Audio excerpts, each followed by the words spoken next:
Ladies and gentlemen, welcome to the Rogers Kakasungura YouTube channel. A big thank you for the support you are granting this platform. I have read history and I've been around when some presidents were in power.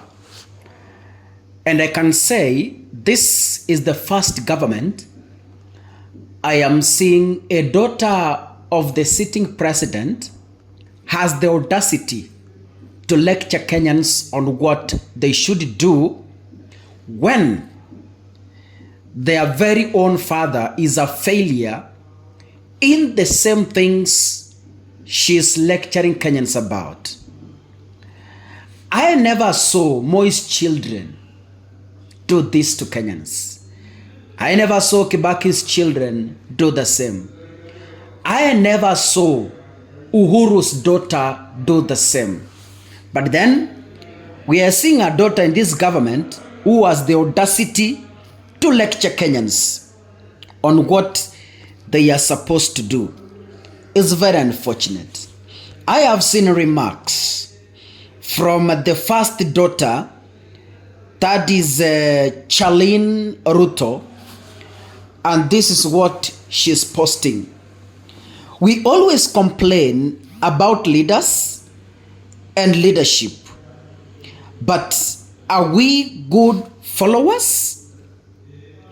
Are we willing to partner with leaders to make the needed sacrifices? Are we willing to onboard a little discomfort for the big picture? As we ask leaders to listen, do we listen for the sake? Listen to argue or listen to understand? As you blame the global economy, are you learning new business trends for your business to stay relevant?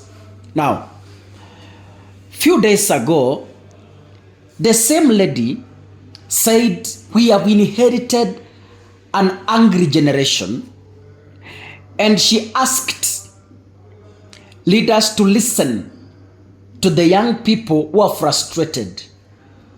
So today, unfortunately, she is contradicting herself by asking why we always complain about leaders.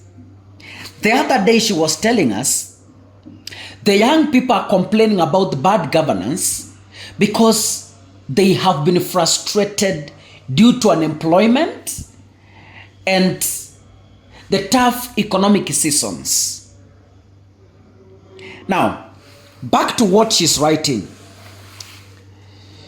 We always complain about leaders and leadership, but are we good followers?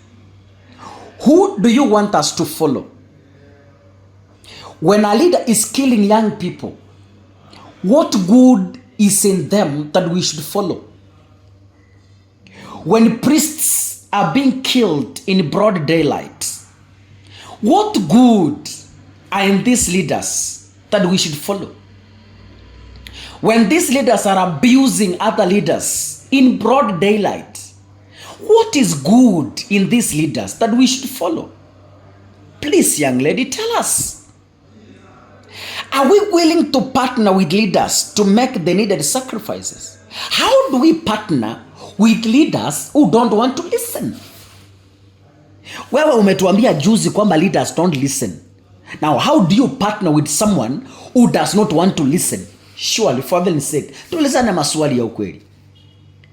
We should stop writing for the sake of writing. We should stop opening our mouths for the sake of opening. Sasa huyu amekuwa kama baba yake. Baba ni mzungumzaji, lakini kila anakizungumza hata yeye hakielewi. He just speaks to please people at that particular vicinity. So the same young lady is speaking for the sake of pleasing the people she wants to address. But when you come into real senses, how do you partner with people who are killing you? She's asking us to partner with government. How do you partner with the government that is killing young people who have found employment online. Tumeanza kutengeneza content yole mnatuua. So how do you partner with such a government? How do you partner with a government that is at war with its children? Right from school children to the youth. How do you partner with such a people? For heaven's sake. She's saying, are we willing to onboard a little discomfort for the big picture as we ask leaders to listen? Do we listen for the sake? Ladies and gentlemen, when you're bringing up children, it is the parent to first exhibit the characteristics of listening so that the children can copy from them. It is the parents to train up children on listening. Children cannot discover listening for themselves. They must first learn from people, that is the elders. So if the leaders don't want to listen, Madam Charlene, how do you expect the young people to listen back? Kusikizana ni kama mapenzi. Unipende nikupende. You reciprocate. Uniheshimu ni kuheshimu. Lakini wewe kama kiongozi hutaki kuniheshimu mimi kama mtoto, but you expect ni kuheshimu. It never works like that, young lady. Whoever advised you to post this should be arrested and charged. Things don't work like that. You're asking us, we are willing to listen. Forever listen. How do we listen when they don't want to listen? So who are we listening? Surely. She's saying that as you blame the global economy, are you learning new business trends for your business to stay relevant? My friend, how do you learn? Okay, ndio, umesoma new strategies, umesoma new business ideas, but the environment is not conducive. How do you run a business when the government want to finish you? Tuseme ukweli, taxes are going high. The environment is unfavorable. Hata ukisoma new ideas za kibiashara, already the environment is contaminated. Samaki mmoja akioza, wanaoza wote. If one tomato ikioza, zote zinaoza. That is a fact that you cannot ignore. So you learn new business ideas, yes. But where do you start those business ideas when the economy is rotten? Jameni, tulizane maswali ya ukweli.